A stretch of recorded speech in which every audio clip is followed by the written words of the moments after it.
Combating the negative stereotypes that Israel faces on a daily basis can be an endless and exhausting mission, especially when you even have to do it within the communities of diaspora Jewry. Well, now at least one rabbinical school in the U.S. is helping to do just that by organizing very special trips to Israel.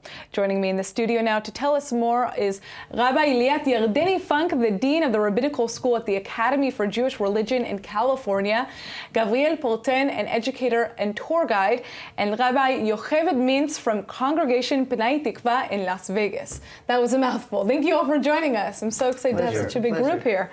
All right, so let's begin by talking a little bit about the Academy and the people that came with you on this program.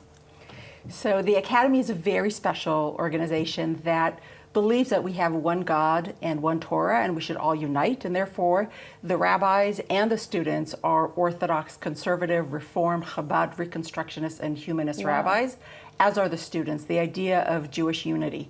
And 15 years ago when we started the Academy, the vision was really exciting to focus on what matters, bringing Jews back to synagogues and making sure that the congregants know that, yes, we rabbi have something to say and we need to bring you back into our congregation. Israel matters and Judaism matters. Very interesting. We're extremely concerned about the over 70% intermarriage, and we're doing everything we can to combat that. Now, what was your mission? I mean, you're talking about saying the mission is clearly to kind of combat this issue of intermarriage, but I mean, a pluralistic community, that is what you're creating here. What is the hope for the future, I would guess, you know, from creating a program like this? So the Academy ordains both rabbis, cantors, and chaplains. The vision of this particular trip was almost a month long in Israel, a Zionist trip that shows the full gamut of Israel, politically as well as religiously. The idea that when a bar mitzvah child comes of age and they're asking, Rabbi, what should I donate my money to? The answer will not be to save the whales and dolphins off the coast of California, but we have brothers and sisters in Israel that could use our help. So the vision of this trip was Torah, Avodah, and Gemilut Chasadim, three different goals to make this trip really meaningful. And both board members and students who participated in this month-long trip did all of the above, and they have access to incredible organizations, first class. Well, that's what I actually wanted to ask. Mr. Porten, can you tell us a little bit about the trip? What did you do? Where did you go? There's a lot to see here. We spent 3 weeks traveling the country. We were all the way up north, all the way up to the border with Lebanon, Syria, down in the Negev. The bulk of our time we spent in Yerushalayim and Tel Aviv, meeting with religious leaders, social activists. On the one hand, inspiring them to see how incredible this country is, and on the other hand, seeing the real challenges that this country faces.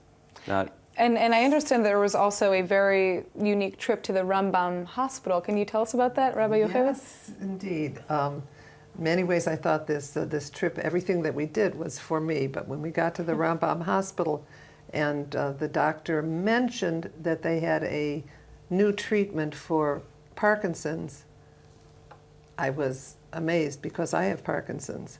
Wow. And before I knew it, I was whisked away, and there was an appointment made for me to check to see whether I was eligible, and I was eligible, and I've done the tests, and now you see my hair. Tomorrow it will be gone, and Sunday, in Yirtzeh Hashem, my tremors will be gone too. That's unbelievable. So you had no idea that this was going to take place? No idea. None of us had any idea. And the focused ultrasound sonification was something I didn't even know about.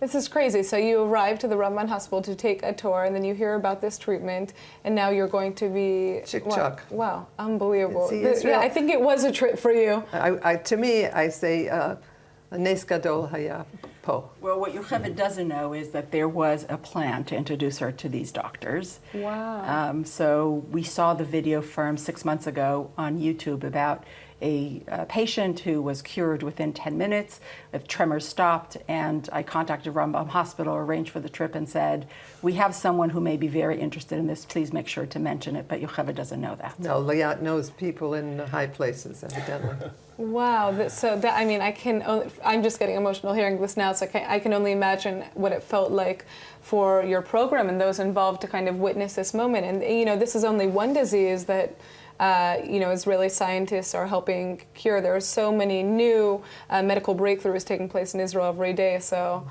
I mean, I'm sure, I can't even imagine how you're feeling right now. Well, I'll let you know next week. Absolutely. Well, Mazal Tov, and thank you so much for coming into the studio and telling us this story and hearing about the work that the Academy is doing. Unfortunately, we've run out of time, but I really, really hope to hear what the outcome of this is. Thank you for coming in.